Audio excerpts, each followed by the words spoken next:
অবশেষে অবশিষ্ট 2 ছাত্র উপদেষ্টা পদত্যাগপত্র জমা দিয়েছেন। আমার এই ভিডিও যখন আপনারা দেখছেন তখনও তারা পদে বহাল আছেন, কারণ এক অভাবনীয় পদত্যাগপত্র আমরা দেখতে পেলাম, খুবই অভাবনীয়।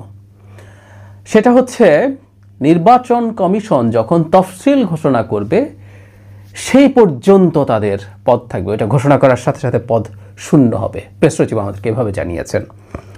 হঠাৎ মনে হলো আসলে ওই টাইমটা কতক্ষণ, কারণ ওনারা প্রতিটা মিনিট ক্ষমতায় থাকতে চান এবং এই ক্ষমতায় থাকা নিয়ে তাদের লোভ বাংলাদেশে একটা ইতিহাস তৈরি করেছে। ব্যাপারটা খুব ছোট না, এবং এই কাজগুলো তাদের হাতে হলো যারা এই একটা গণঅভ্যুত্থানের সামনের সারিতে ছিলেন এবং পরিবর্তনের কথা বলছেন। খেয়াল করছি যে কথাটা বললাম যে অভিনব পদত্যাগপত্র তফসিল যখন হবে তার সেই সময় থেকে এটা কার্যকর হবে। মানে আমার একটু মাথায় হঠাৎই মনে হলো তাহলে পয়েন্ট কোনটা।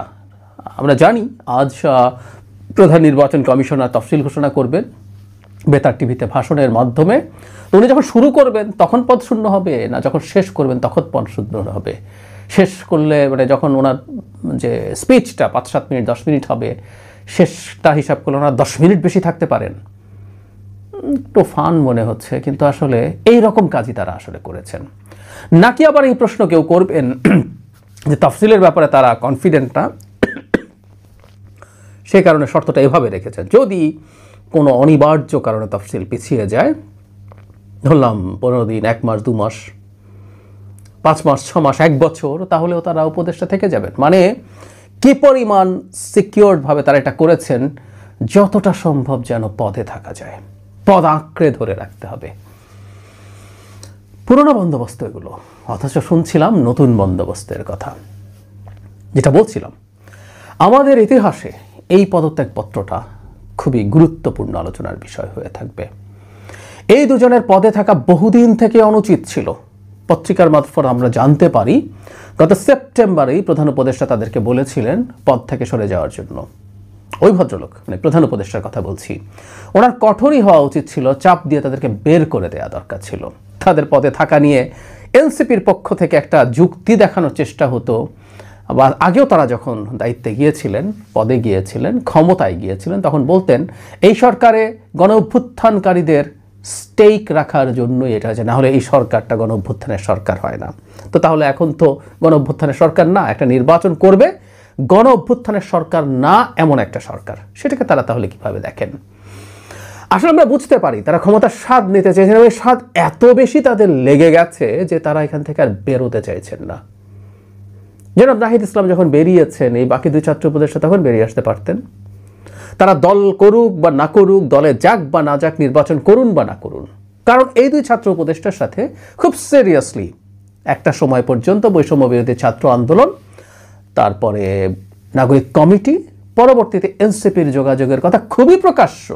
তাদের বাসায় মিটিং হয়, তারা বিভিন্ন ক্ষেত্রে তাদের হয়ে মিটিং করেন অন্যান্য সব স্টেক হোল্ডারদের সাথে, এগুলো নন ইনফরমেশন। এমনকি এনসিপি কার সাথে যাবে যাবে না এবার জোট করার ক্ষেত্রে, সেটা ওই উপদেষ্টা দুজনই চাপ দিয়ে তৈরি করা, সেই পরিস্থিতি তৈরি করার চেষ্টা করছেন। প্রায় সব মিডিয়া এসছে, প্রায় সব পত্রিকায় এসছে, গুরুত্বপূর্ণ সব পত্রিকায়, যে এই 2 উপদেষ্টা এনসিপি যেন বিএনপির সাথে জোট করে সেই চেষ্টা করছেন তাদের প্রভাব বলয় দিয়ে, এবং সেখানে তখন তারা এখানে যুক্ত হয়ে নির্বাচন করবেন, তারা তখন এনসিপিতে জয়েন করবেন, এখন নাকি জয়েন নাও করতে পারেন। তো এই 2 ছাত্র উপদেষ্টা যখন ছিলেন তখন থেকেই আসলে উচিত ছিল আরও বেশ আগেই তাদের বেরিয়ে আসা। আর একটা কথা ভাঙা রেকর্ডের মতো শোনাবে, কিন্তু আমি বারবার বলতে চাই, এনাদের নির্বাচনে পার্টিসিপেট করা অনৈতিক। এটা নাহিদ ইসলামের ক্ষেত্রেও সত্য। নভেম্বর মাসে একটা অধ্যাদেশ পাশ হয়েছিল উপদেষ্টা পরিষদে, খেয়াল করি উপদেষ্টা পরিষদ পাশ করেছে, কিন্তু এটা অধ্যাদেশ হয়নি, কারণ রাষ্ট্রপতির কাছে শেষে পাঠিয়ে সাইন করানো হয়নি। সেখানে স্পষ্টভাবে বলা ছিল, বিবিসি বাংলা একটা রিপোর্ট করেছিল, যে কেউ দেখে নিতে পারেন, যে এই উপদেষ্টা পরিষদে যারা আছেন তারা কেউ আগামী সংসদ নির্বাচনে পার্টিসিপেট করবেন না, বেশ খানিকটা আগের তত্ত্বাবধায়ক সরকারের মতো। কিন্তু তারা ক্ষমতায় থাকলেন এবং নানান অনিয়ম দুর্নীতির সাথে জড়িয়ে পড়লেন। পরিস্থিতি এতটাই খারাপ, প্রথম আলোর একটা রিপোর্ট এসছে যে এই 2 জনের শূন্যস্থান কারা পূরণ করবেন, বিশেষ করে আসিফ মাহমুদের মন্ত্রণালয় নেয়ার মতো কাউকে ঠিকমতো খুঁজে পাওয়া যাচ্ছে না, কারণ তার বিরুদ্ধে এতই অভিযোগ, সেখানে গিয়ে বদনামের ভাগিদার হতে কেউ চান না। পরবর্তীতে একজন উপদেষ্টা, ওই পত্রিকা মতে জনাব আদিলুর রহমান, শিল্প উপদেষ্টা, তার অতিরিক্ত দায়িত্ব হিসেবে তাকে বুঝিয়ে সুঝিয়ে ওখানে দেওয়া হচ্ছে। তাহলে তারা মন্ত্রী কেন থাকতে চেয়েছেন সেটা আমরা মোটা দাগে বুঝতে পারি। এই দুজনের মধ্যে জনাব মাহফুজ আলমকে নিয়ে খুব বেশি সমস্যা আমরা দেখতে পাইনি সোফার। তিনি স্ট্যাটাস দিয়ে মুছে টুছে দিয়েছেন, কখনো কখনো কিছু তাত্ত্বিক আলাপ করতে গিয়ে সেটা ধরেও রাখতে পারেন নাই, সেগুলো করেছেন। কিন্তু দুর্নীতি বা অনিয়ম এই ধরনের ইস্যুর সাথে তিনি খুব বেশি জড়িত ছিলেন তা না। কিন্তু জনাব আসিফ মাহমুদের বিরুদ্ধে অসংখ্য অভিযোগ, দুর্নীতি তো বটেই, দুর্নীতির প্রচুর অভিযোগ আছে। তার এপিএসের রীতিমতো চাকরি গেছে এবং তার বিরুদ্ধে দুদক কাজ করছে। তার বাবা, তিনি অন্যায়ভাবে ক্ষমতা চর্চা করতে চাইছেন। তিনি তার নির্বাচনী এলাকায় একবার কুমিল্লা একবার ঢাকায় বরাদ্দ দিয়েছেন নির্লজ্জের মতো। কুমিল্লা হওয়ার পরে যখন প্রচুর সমালোচনা হলো, তারপর উনি কেয়ার করেননি, করেছেন ঢাকার জন্য।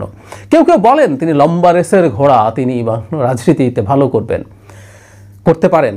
তবে যে রাজনীতি করেছেন এবং সেটা যদি তিনি ভালো করেন আখের গুছিয়ে, এগুলো অভিযোগ আছে, আমি নিশ্চিতভাবে বলছি না সেগুলো।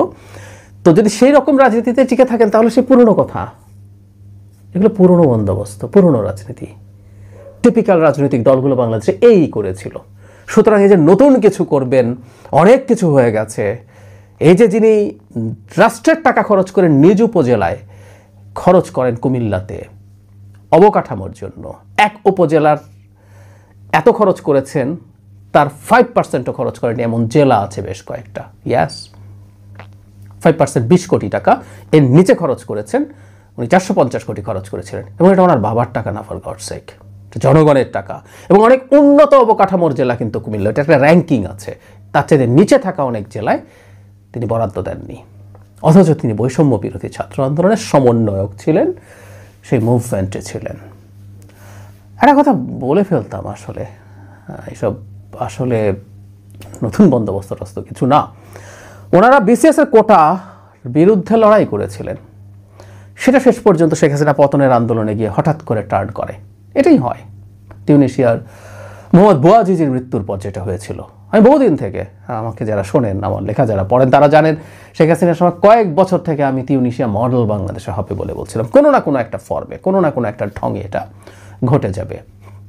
কিন্তু আন্দোলনটা এনারা করছিলেন সরকারি চাকরি যাতে করা যায়, এবং বাংলাদেশের প্রায় সব বা অন্তত বিরাট একটা পার্সেন্টেজের লোকজন সরকারি চাকরি করতে চায়, কারণ ওখানে ক্ষমতা তো আছেই, সাথে 2 নম্বরের টাকা উপার্জন করা যায়। সব ছেড়ে ছুড়ে সব করে, এবং সেই কাডারগুলোরই অনেক বেশি ডিমান্ড থাকে, যেগুলোতে এই ধরনের অন্যায়, এ ধরনের খারাপ টাকা সহজে পাওয়া যায়।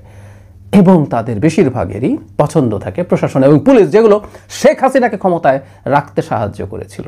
আমরা সে সময়কার অনেক তরুণকে তো এটা বলতে শুনিনি যে হাসিনার অধীনে আমরা কোনো বিসিএস দেব না, আমরা হাসিনার কাজে লাগবো না।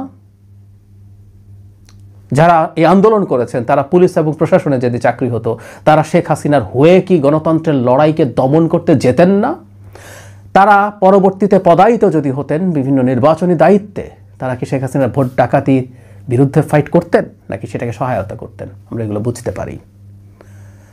সেটার একটা রিফ্লেকশন আসলে খুবই হতাশাজনক, খুবই মর্মান্তিক।